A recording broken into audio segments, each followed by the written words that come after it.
ተመልሰን መተናል። ወደ አጫጭር ስፖርታዊ መረጃዎቻችን እናመራለን። አጫጭር ስፖርታዊ መረጃዎቻችን ቡካዮ ሳካን ይመለከታል። የመጀመሪያው ቀለበት አሰረ ትናንት ቀደመኝ። እሺ ከ2000 ጀምሮ ላለፉት 5 ዓመታት በፍቅረኝነት አብረው ቆይተዋል። ያውቃታል ብዙዎች።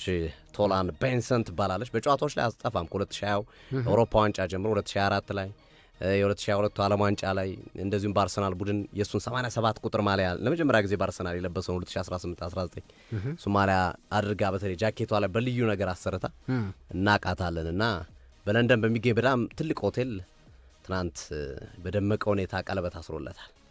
ተንበርክኮ ታገብኛለሽ ብሎ ተቀባይነት አግኝቷል። ቀለበት በጣም ውድ ቀለበት ነው ያሰረላት ነው የተባለው ቶላን ቤንሰንን።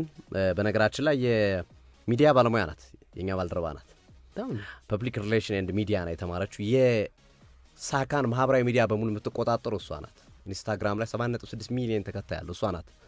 ያንዳንዱ ፖስቱን ያንዳንዱ ነገሮች እንትን የምታደርገው እሷ ናት፣ ሙሉ የምትከታተልለት እና እንግዲህ ሁለቱም 24 ዓመታቸው ነው። አይገርም? ኩያት ናቸው 24 እና ቡካዮ ሳካ ለፍቅረኛው ቀለበት አስሯል።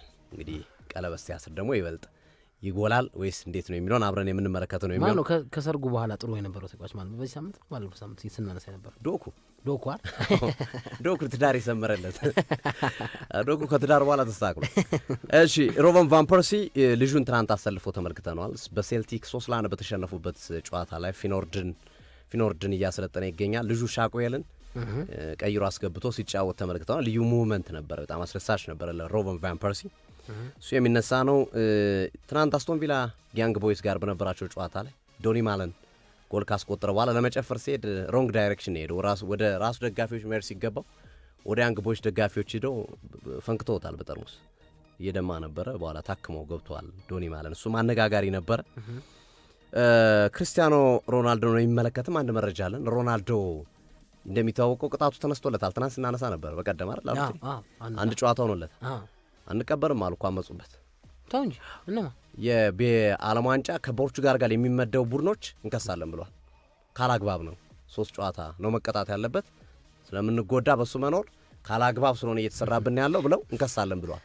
ይሄ ገና እጣው ሲወጣ እኮ ነው። እጣው እኮ አልወጣም ማለት እጣው ሲወጣ ጠብቀን እንከሳለን ብሏል። መብታቸው ነው ደግሞ እንከሳለን፣ ከኛ ጋር ፖርቹጋል ከተደረደረች እንከሳለን የሚል አቋም ይዞበታል ክርስቲያኖ ሮናልዶ ላይ። አግባብ አይደለም፣ ፌር የሆነ ሌጋል የሆነ ስራ አልተሰራም በሚል ተነስቶበታል።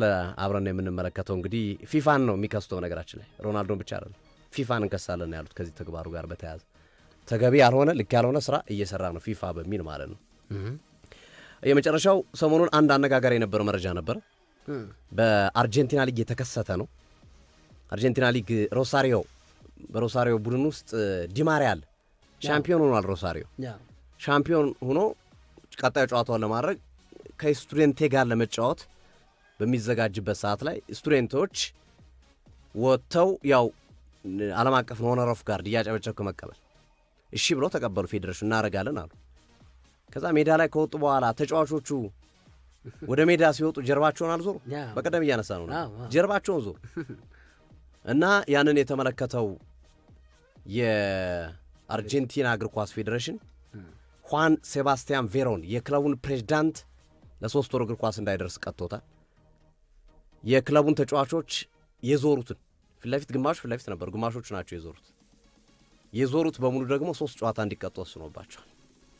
ሕጌን ባለማክበር በሚል ማለት ነው። ያ አነጋጋሪ ነው። ግን እንግሊዝ ላይ አሁን ለምሳሌ አርሰናል ዘንድሮ ይበላ ቢያነሳው ከዛ ቀጣይ ተጋጣሚዎቹ አለማጨብጨብ እኮ ይችላሉ። እንትን ሕግ የለው የሚያስቀጣ ምናምን የለው። ካልፈለግ ማለት መብት ነው። ግን ብዙ ጊዜ አይባልም። አይ ማለት መብት ነው አይባልም ደግነቱ ከማንቸስተር ጋር ቀድሞ ነው የሚገናኙት። አረ ማንቸስተር ማለት እንዴት ነው የሚያጨበጭበለት? ወዶ አርሰናል ማጨብጨብ አይደል እንዴ? ሁሉም ያጨበጭባል። ያጨበጭባል። እግር ኳስ ህግ ነው። እሺ አድማጮቻችን ከልብ እናመሰግናለን። ነገ በማንቸስተር ሲቲና ሊድስ ዩናይትድ 12 ሰዓት ጨዋታ እንገናኛለን። እሁድ ቀን ሙሉ አለን። ከክሪስታል ፓላስ ማንቸስተር ዩናይትድ፣ ዌስትሃም ሊቨርፑል፣ አርሰናል በስታንፎርድ ብሪጅ ቼልሲን የሚገጥሙበትን ጨዋታ በሙሉ እናስተላልፋለን። አብራችሁ ለነበራችሁ ከልብ እናመሰግናለን። የነገ ሰው ይበለን። እንወዳችኋለን፣ እናከብራችኋለን። ባባይ ቻው።